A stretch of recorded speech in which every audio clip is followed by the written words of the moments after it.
Hi y'all, I'm Marty with Marty's Rocks, and we're talking about fossils today. Most people think fossils, dinosaurs, big hairy beasts running around, but actually fossils are all around us. I'm one, yeah, but they're in riverbeds. They make little spheres like this. You can find them in ancient riverbeds that are dried, or actually find them in riverbeds that are still running today. Makes a perfect sphere. Just a rock that's has some minerals in it and turned into a round object. Other forms of fossils can be walnuts, just like this. This is a petrified walnut, fossilized. And you wouldn't want to eat this thing. It would break your teeth.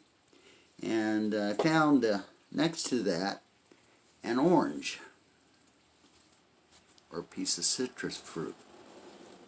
It's just absolutely amazing what you can find in nature. This fell off an orange tree or a citrus tree of some kind millions of years ago somewhere in the Oahes, and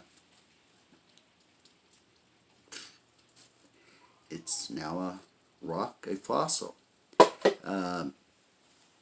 Algae from the oceans will turn into a fossil after millions of years.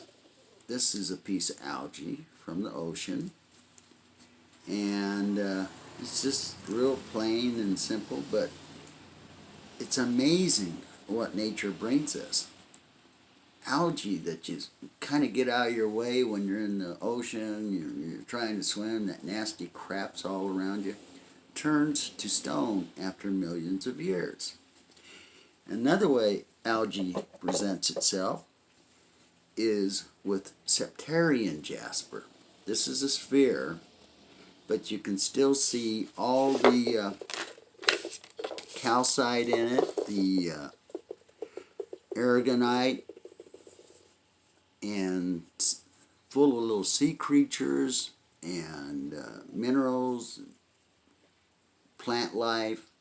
They all form together at the bottom of the ocean, and later on, when that ocean dried up, sun bakes this thing and it cracks open and it makes beautiful layers or partitions.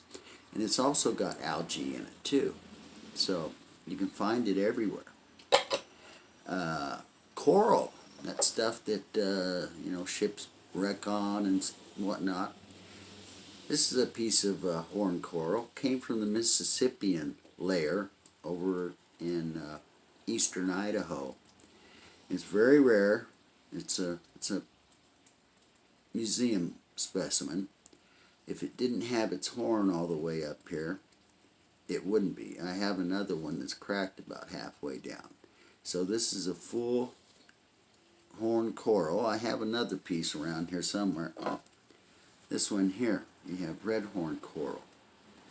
And they're found everywhere. It's just like magic. So when you think about eating a clam sometimes, here's one you wouldn't want to eat. It is solid rock now. It has been fossilized, and it just makes my imagination just go off in many different. I mean, just like, what the hell? A clamshell, and it's a rock, but there it is. You know, in millions of years, every time you take a dump, this is what happened to the dinosaurs back then. This is dino dung. And this, I'm getting a glare here, but anyhow, that's from the polish I put on it. I guess I did a good job. Millions of years, people will be walking around going, hey, that's human dung, it's petrified. Picking it up and holding it just like I am. Scriptstone is another one, or Miriam stone. There's many different names for it. Let's see if I can get a close-up here. But this is just pieces of leaves and genetic material off of the ground and turned into such a beautiful piece. And again, this is a sphere, and it's polished, so you can't, the glare will get it, but it's just amazing what Mother Nature will do. The snails that you see on the ground, they'll turn into something like this. Or, here's a better example actually. This is a slab. You see the snails in there, the mud, the snails, and basically the jaspers I've been showing. They're dried mud with pretty colors in it. You know, aluminum went through the, there was aluminum in the water, or copper, or gold, or whatever. They term all those beautiful colors. And this happens to be a snail. These are more snails. This comes from the Green River area in Wyoming.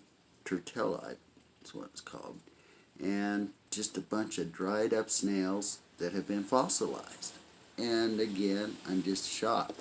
This is a piece I discovered, and it came from the Columbia River Gorge area, Wallowa County.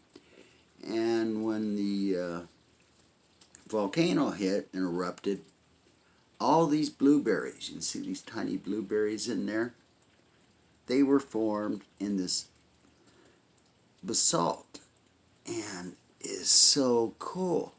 I found it on my cousin's property up in Troy, Oregon, and so it's called wilsonite, and it's just amazing what Mother Nature will do. And when they dig you up in 1,000,000 years, or 1,000 years, or 100,000, depends how. Fossilization can take as short as 1,000 years, millions of years, but just depends on the conditions, the heat, the water, the sun, the rain, the snow. This is an ulna bone off of a buffalo, and so when they dig you up, that's what your little ulna bone's going to look like, or your ankle bone. This is an ankle bone from a buffalo, and thousands and thousands or millions of years later, there's your ankle bone. These are what a lot of people think. This is a mosasaur tooth. This is from a little dinosaur. Be eaten up. Anyhow, thanks y'all for watching.